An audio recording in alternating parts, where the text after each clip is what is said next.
You might find better opportunity for you, and you 100%. Might be able to like jump to the front of the line faster, bro, because there's less people trying to get there.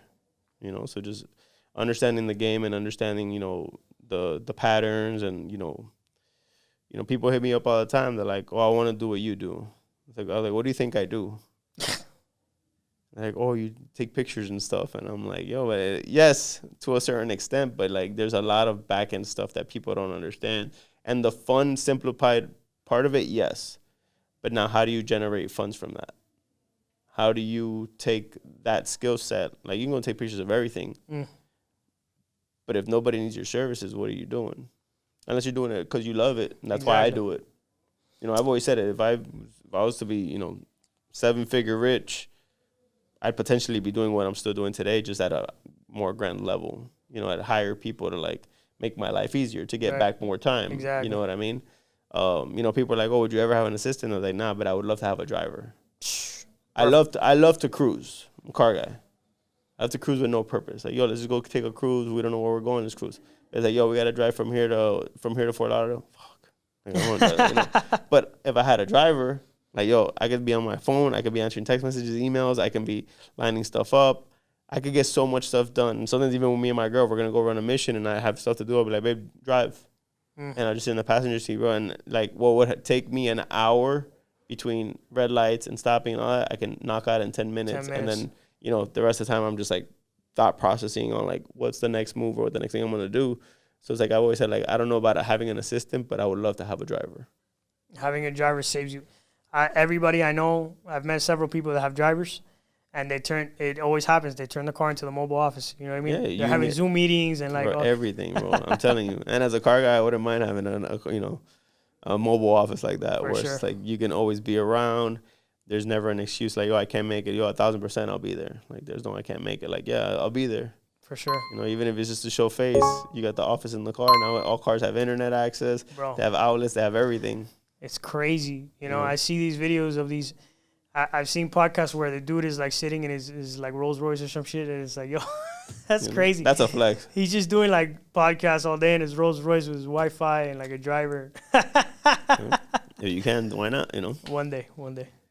Rolls Royce is the one car where I don't want to drive it. I want somebody to drive me in it. One day when I have one of those, like, that's a boss move. Yeah, of course. That's not like a Cullinan or something. Those shits are hard. I'll drive that shit all day. I follow this guy named Wes Watson on Instagram. He's like making like $3 million a month. He's a baller. And he has the Cullinan. He has like $10 million in cars. And the Cullinan is like, bro, it's like a beast and a luxury car mixed into one car. Yeah. It's like the perfect, you can be driven in it or you can drive it and still like you can pull up. And super fire. Yeah. There's certain cars that, you shouldn't drive, that they don't look good if you pull up driving. Yeah. You know what I mean? So like, the Rolls Royce is a chauffeur car for sure. Yeah. 100%. So you're a car guy. What are your favorite cars? Well, like I'm a car guy too. Chevys and Lexus. I'm a GM guy. Okay. So it's like, you know, I got a 75 Caprice. I got a 91 Fleetwood. And, you know, I got some other stuff down the line too. But I've always been like a GM guy. That's dope. Like, you know, I've had El Camino, another Cadillac Fleetwood. I've had a Chevy Astro van. I've had a Chevy work truck. I have a Chevy bus now. That's dope. You know, but out of the Chevy realm, I've had an Infiniti Q45. That was my first Japanese car. Then I had a Lincoln Continental, which is my first Ford, my first and only Ford probably. And then you know, most recently, like the Kia Telluride, the Korean car, which I love. It's an amazing truck, and you know, Chevy needs to step up their game and you know, get into that realm. The Asians are killing it with the car game bro, right now. It's insanity. What Hyundai did with Genesis was nasty. Yeah. Oh my god. No, Hyundai is doing it because they're also Kia. So yeah. I'm a car guy too. I love old school, so I'm a Chevy guy too. I love the Chevelles and you know, the Impala is like old school Chevys for sure. And then you got like the Miami scene with the Chevy, with the 7 dudes, it says the donks and all that stuff. Yeah. My favorite car, like if I could pick one car to drive forever, it would be a Corvette. You know what I mean? Like, what year? Bro, to be real with you, like a C7, C6, around there. I think that was the perfect era because it had like the Ferrari lights, but it still had the Corvettes. Yeah, you know, like that 2010 01. Nice. Yeah, those are nice. Those are dope. So I mean, funny, like me saying I'm a Chevy guy, but my dream car is a Shelby Cobra, which has a Ford engine in it. But that's like ultimate better. Like you could buy a kit car, and like I have a donk, I have a 75, and I invested so much money into that. If I would have realized that I spent that much money on that car, I probably would have built me a kit car Shelby Cobra. You know, because I didn't think I was gonna like invest that much money into that car. That it's just like, damn, I could have just had like my dream car.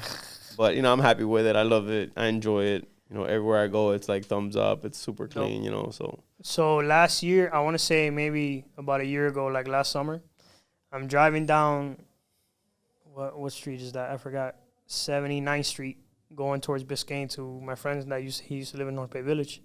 And I put up at the red light on Biscayne, bro, and a 67 Shelby Cobra GT500 pulls up next to me.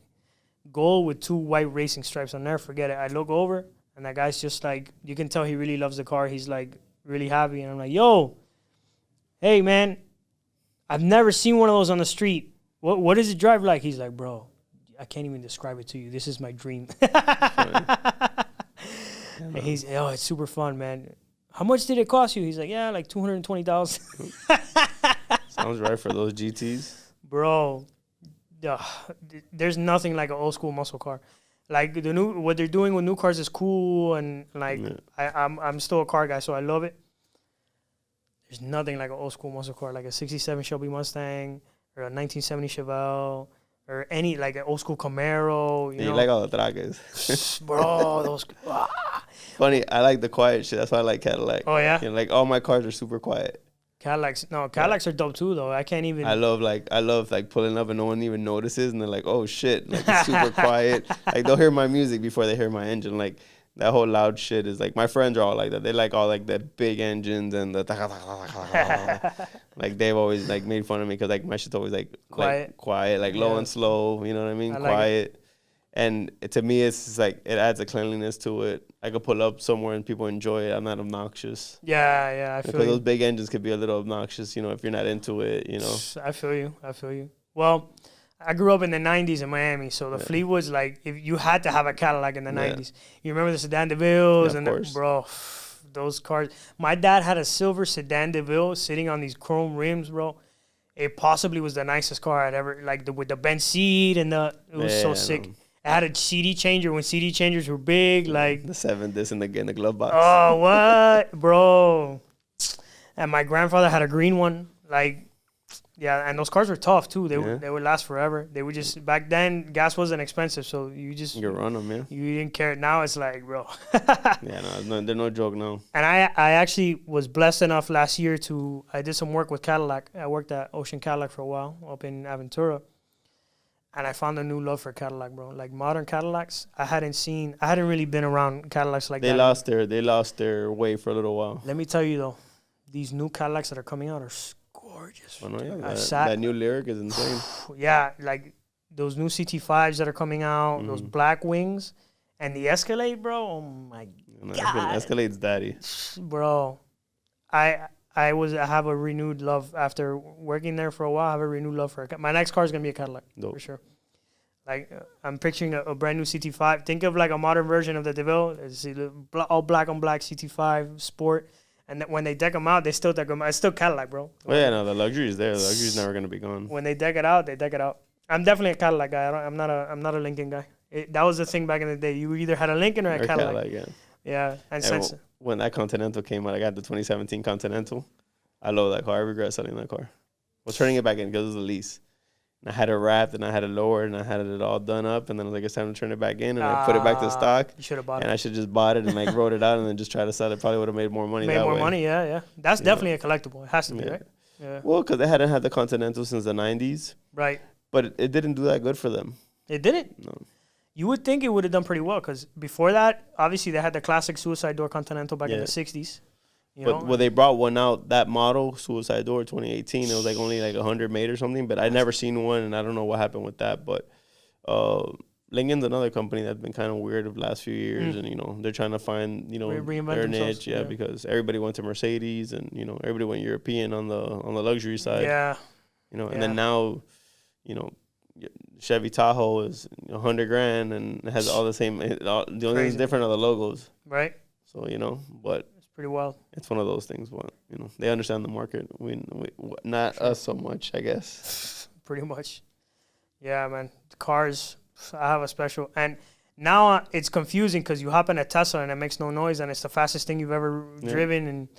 And it's it's more your space, like super quiet, And it's a dope looking car, but I miss that. I'm a car guy. Like I love the. Well, now they're retrofitting electric motors for old schools. Oh, that's terrible, bro. I'll do that shit quick.